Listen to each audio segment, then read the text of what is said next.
I can't believe it worked out so well as planned." My daughter was happily on the phone in the living room without noticing us. When I returned home from my husband's funeral, I was immensely surprised. She was my only daughter, grieving with me over the sudden separation from my gentle husband and supporting me in my grief. But what was this all about? "Next, it's your turn." She smiled at me, and I felt a shiver run down my spine. "I am Emily, 56 years old. I met my husband Michael when I was in my 20s, and we have been married for 30 years this year, and he recently celebrated his 60th birthday. This may sound like an ordinary couple, but my husband and I had a special bond. After we were married, we started a real estate company from scratch. I wanted to run my own company and leave something for the future. We followed my husband's dream and experienced many setbacks and hardships, but the company still grew and has become a well-known company. I am sure that the company will remain even after we retire, just as he had hoped in his younger days. And we had one more important thing to look forward to in the future. One holiday, my husband and I were relaxing in the living room when suddenly the doorbell rang. "Hi there, I came to see your faces." When I opened the door, my daughter, who turns 27 this year, was standing there with a big smile on her face. Our precious existence. It was our only daughter, Olivia, whom my husband and I had carefully and lovingly raised together. She got married a couple of years ago, and even after she left our house, our love for her has not changed one bit. However, there was one thing that troubled her a little. "You know my birthday is coming up this month, right? So I wanted you to buy me this." As soon as Olivia settled down in the living room, she took out her smartphone and showed me a certain screen. On the screen was a brand name bag that cost $600,000.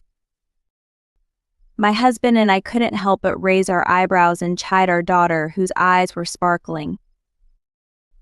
"I wish you a happy birthday, but this is pretty pricey, isn't it? I just gave you an allowance the other day. Money is limited. Is there anything else you want?" We were basically a close-knit family, but I had always been troubled by my daughter's begging. At first, it was supposed to be cute things like clothes and cosmetics, but as she grew older, she started asking for much more expensive things, $100,000, $300,000, and so on. Moreover, we had our own reasons for not being able to refuse Olivia's selfishness. "What? No good? When I was little, you were both working all the time and I missed you so much." My husband and I couldn't say anything to our daughter, who was so angry and sulky. When Olivia was young, the company was just starting to take off. So, compared to other parents around us, we spent more time at work than at home, and my daughter was not wrong. Of course, we tried to make time for trips and shopping trips so that she would not feel lonely as much as possible. Still, it was true that we were away from home a lot, and if she was feeling lonely, it was definitely our fault. I looked at my husband and breathed heavily. It can't be helped. Yay, I love both Mom and Dad. My husband and I couldn't help but smile at the innocent joy on our daughter's face. However, a blurry feeling spread through my heart. I felt as if I was being used in some way to suit my daughter's needs, even as an adult, let alone when she was young. In the past, my husband and I once repurchased an expensive life insurance policy for our daughter-in-law, who works for an insurance company, for the sake of her sales performance. My husband and I have taken care of her so that her life would be enriched. I wonder if it is really okay to continue like this. With a little anxiety, my husband and I still could not force our daughter to talk about it. However, I will forever regret that I did not discuss this with my daughter sooner. It was one day. I was waiting at home for my husband, who had gone shopping, when suddenly I received a call from an unknown number. I was puzzled by the unknown number, but when I answered, it was from a general hospital. It was from a general hospital. "Your husband has been rushed to the emergency room," the caller said. Apparently, my husband had gone out on his bicycle, and on the way home, his brakes stopped working. He ran out into the road and collided with a car. He was rushed to the hospital unconscious. Upon receiving the news, I rushed to the hospital. However, he must have been hit very hard, because when I ran into the hospital room, I found that my husband's face was already covered with a white cloth. "Oh no, you!" The reality was so hard to accept that I broke down in tears right then and there. Who could have predicted that I would not be able to see him so suddenly, when just an hour before he had been so cheerful? It was at that moment when I despaired of my hurried separation from my husband. "Mom, are you okay?" Olivia, who must have received the same news as I did, came into the hospital room. She immediately understood the situation, and with tears in her eyes, she immediately patted me on the shoulder. "I know this is a shock, but you have to stay strong." James, who came with her daughter, also watched over us and spoke to us. I could not accept the sudden farewell to my husband. Still, the kindness of my daughter and her husband who comforted me brought me to tears again. From then on, they were always there for me. "We will help you with the funeral, so please let us know anything you need. It must be hard for you to stay alone. I'm going to stay at your house for a while." My daughter and her husband, who cared for me, cheered me up considerably. My beloved husband is gone, but I have a kind daughter and her husband. With the support of these two, maybe I can get back on my feet. But after this, that thought changed 180 degrees. After I managed to finish the funeral in a state of deep grief, I told my daughter to go home first and talked for a while with the company executives who had attended the service. I was the only one who could decide the company's policy now that my husband was gone. I thought it would take a long time, but thanks in part to the excellent employees, the discussion ended earlier than planned. Thank goodness I have Olivia at home, because I would have been very unbearable on my own. Thanking my daughter once again, I opened the front door. Then I heard my daughter's happy voice coming from the living room. I wonder who she is on the phone with. She apparently didn't even notice that I had come home. I was a little concerned about the tone of her voice, even though it was after the funeral, but I tried not to disturb her and was about to return to my room when she said, "I can't believe how well it all worked out." I can't believe it all worked out as planned.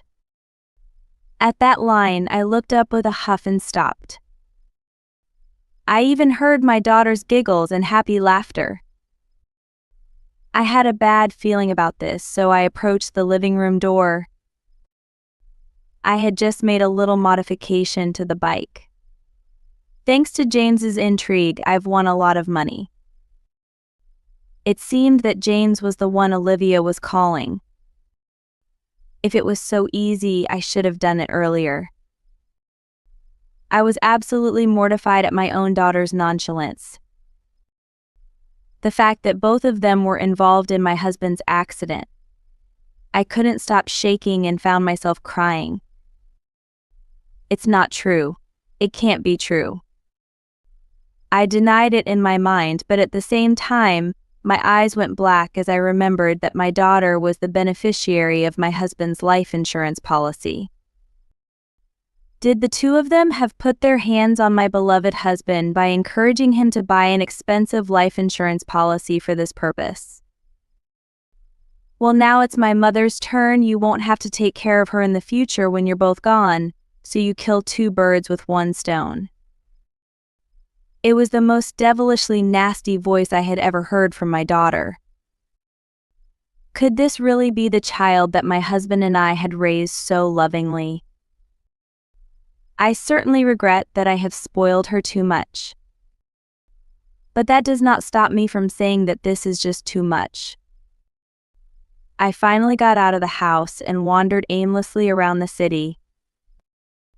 My eyes were still dizzy and my head was still spinning. I crouched down on the side of the road and broke down crying. What should I do? My husband, on whom I had depended until now, was no longer with us. Suddenly, the thought crossed my mind that it would be useless for me to live any longer. But then I remembered my husband's words, I want to leave something for the future. If I lose here, he will be angry with me in heaven. I have to pull myself together. I slapped myself in the face and stood up. But if I don't do something, my life will be in danger. I have to do something. While I was still feeling a mess of unorganized feelings, I was even more angry that my husband had been taken from me. At that moment, all the love I had for my own daughter as a mother vanished. I will never forgive her. I will not leave like this.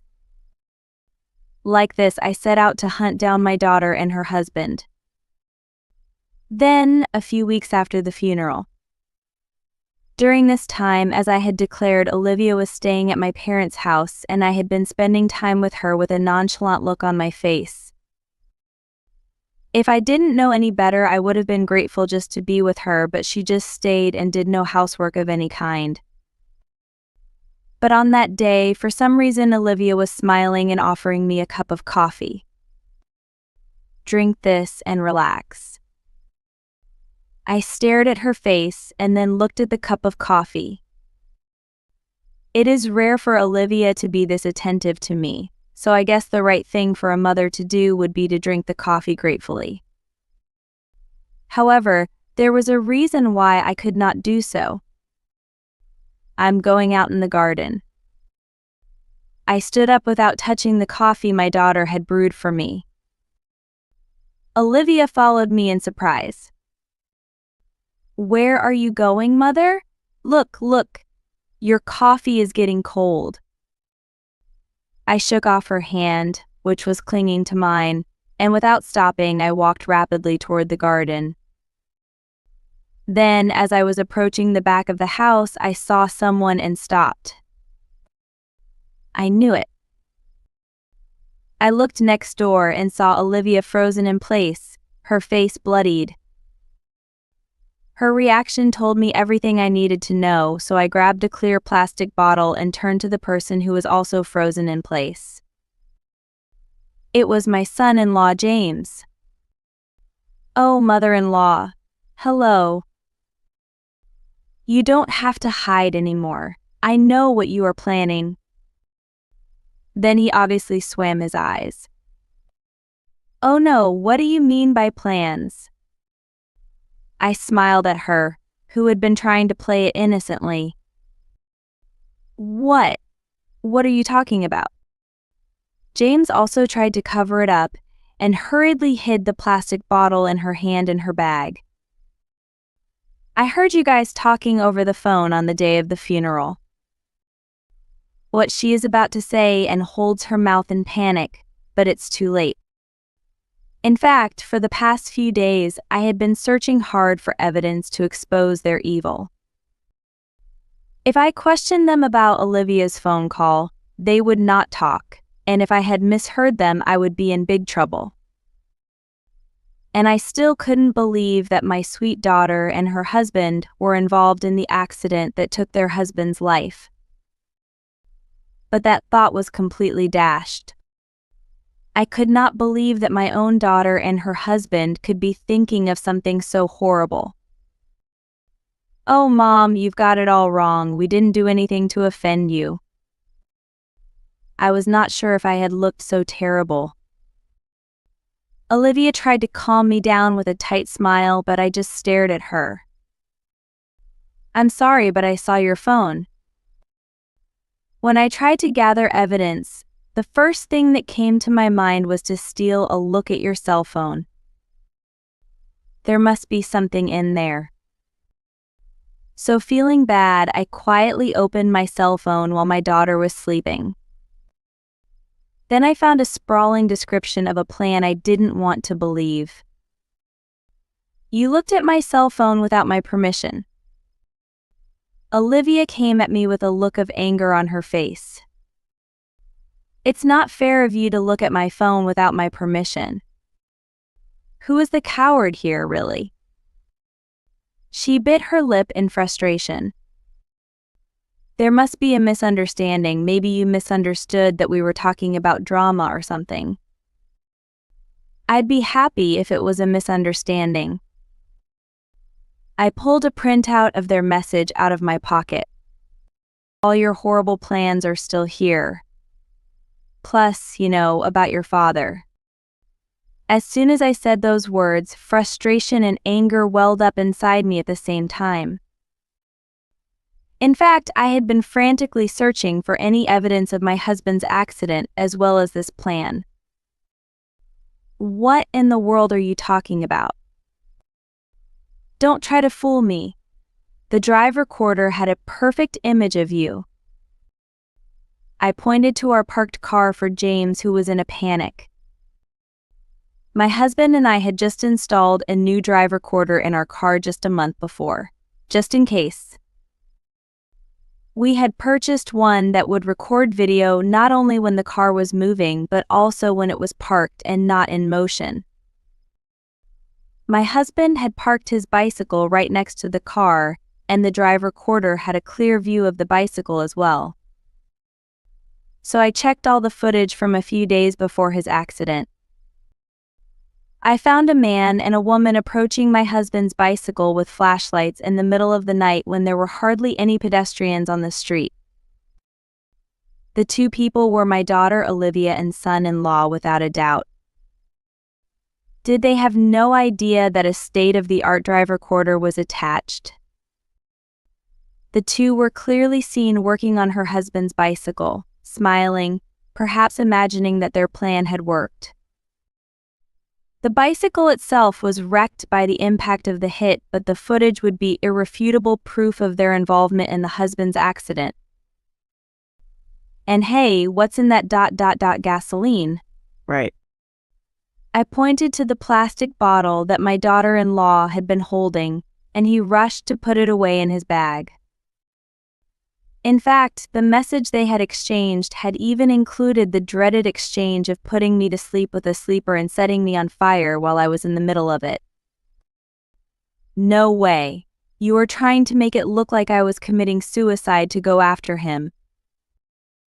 Sadly, the couple must have gotten a taste of their husband's suicide plan after it went so well. The police will soon find out that there are sleeping pills in the coffee and whether or not the bottles contain gasoline. Their faces turned pale as they listened to my words. Saddened by their obvious upset, I turned to my daughter Olivia. "Olivia, your father and I both loved you very much. Why did you do this to us?" This was my last question to my daughter. I loved my husband with all my heart. I loved and trusted my daughter with all my heart as well. I honestly could not hide my shock that even after all this evidence, my own daughter was planning such a horrible thing. And even at this moment, I was probably hoping somewhere in the back of my mind that she would apologize. However, those hopes were dashed. After a moment of silence, Olivia's face turned red and her eyebrows rose, and she raised her voice in a devilish manner. "If you really love me, you should shut up and give me all your money. I'll only cause you trouble when you're too old to work, so what's wrong with taking care of it while you still can?" I couldn't help but blink my eyes at these ice-cold words. The gentle daughter we loved so much was nowhere to be found. I thought I had been thinking about her and taking good care of her for a long time, but it seems that my husband and I have made a mistake in raising her. I am now faced with a devil who took my husband's life instead of a sweet, angelic daughter. For your sake, I'm going to make you pay for your sins. I am determined and take a step toward her. Even though my love for my daughter has disappeared, as my husband's wife and as her mother, I have a responsibility to rehabilitate her. Olivia, perhaps sensing the change in my countenance, glared at me with a frightened look on her face. "You're so bossy. If you shut your mouth here, there will be no problem." She was about to take the plastic bottle James was holding and douse me with the gasoline inside. But I didn't want to let that happen, so I quickly concealed it in my pocket and buzzed. "Ugh, what is that? Stop it." They rushed to grab the buzzer from me. But the sudden loud noise immediately brought out the neighbors, who came out to see what was going on. They even began to hear sirens in the distance, and they froze in their tracks, their eyes widening in shock. "The police. Why are they here so fast?" "We've already submitted all the evidence to the police. You should be convinced." In fact, I had consulted the police beforehand because I had felt that my life might be threatened by two people today. As a result, I had them patrol the area around my house in case something happens. "I can't believe it. You said you loved me, but you don't care what happens to my daughter." Olivia, perhaps worried about where she was going, turned very pale and came up to me. But I was no longer the same person who had spoiled her in the past. "You are no longer my daughter. I will disown you as of today. At the very least, you will be sorry in prison." Not long after, the police arrived and the two were surrounded. Seeing the look of despair on my daughter's face, I knew that the whole series of incidents was over. In the end, Olivia and James were caught red-handed. And because of the incriminating evidence against my husband, they were sentenced to 10 years in prison. Of course, there was no way they could receive the large insurance money they must have wanted so badly, and they are now living a hard life in prison. On the other hand, I, who have been separated from my daughter, am spending my days in peace, supported by the employees of the company my husband left behind. From now on, I plan to spend my old age slowly with the memories of my precious husband in my heart.